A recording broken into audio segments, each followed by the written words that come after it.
Eoin and Stuart, we're here at the Richard Hanning's yard this morning. You've watched your filly Elysium Dream work this morning. How was that? Yeah, it's awesome. It's my second time down here to the yard. Obviously very hospitable people down here, which is obviously very good fun as well. And we've been out on the gallops this morning watching our horse, which we're obviously very proud of. She won last week at Newmarket and has won twice now in about 8 runs. So I think we're very lucky with the horse that we have, but I think ultimately it's been great fun as well. And what's the journey been like for you guys as owners? As owners, it's been pretty smooth. It happened quite a while ago now. I suppose the peak of it was running the Chesham the first day at Ascot, which is obviously a big day for everybody involved, and to have a runner at Ascot regardless I think is pretty awesome.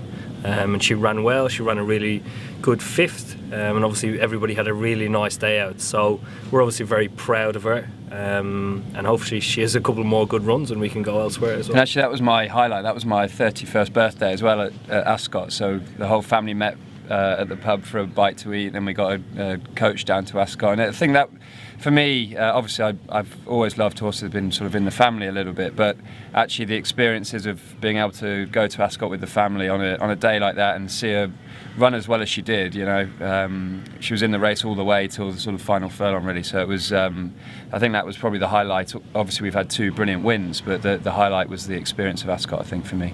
And as busy sportsman, you obviously had to miss her last run, unfortunately, but what was that buzz like when you found out that she'd won?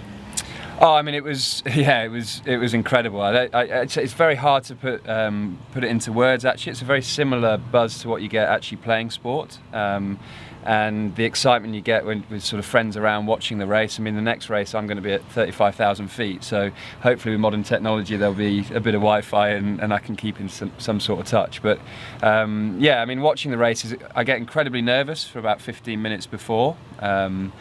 And then once it's done, like the elation of just seeing her run nicely is what it's all about, really. You were very happy like a few Saturdays ago, weren't you? Yeah, I was. I was actually in the middle of a wedding at the time, and I was sort of snuck out the back to watch it. You watched it in the toilets, didn't you? I did. I watched it in the toilets in a chateau in France, and honestly, the biggest scream you've ever heard, which obviously alerted the bride and groom, and they were just happy everything was all right. They didn't realise I was celebrating. But it's an amazing feeling, like Stuart mentioned. You know, you get very special feelings across the board, and regardless of what sport you're involved. But for me, it's probably a little bit different. You know, you don't have a great deal of control about the outcome of anything or input in anything. But to be a part of something like this is a completely different feeling, a very special one.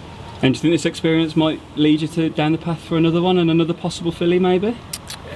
I mean, so I've loved the experience. You know, I mean, actually days like this make it completely worthwhile coming around, looking around, and seeing how professional it is here, but how hospitable it is, and seeing how good a hands Elysium Dream's in. And look, it's been an incredible 8 months, I suppose it's been, if not a bit longer, and something that's got me completely hooked and so interested and fascinated. I'm sure that if Morgs gave us a nod, that we'd go down that route again.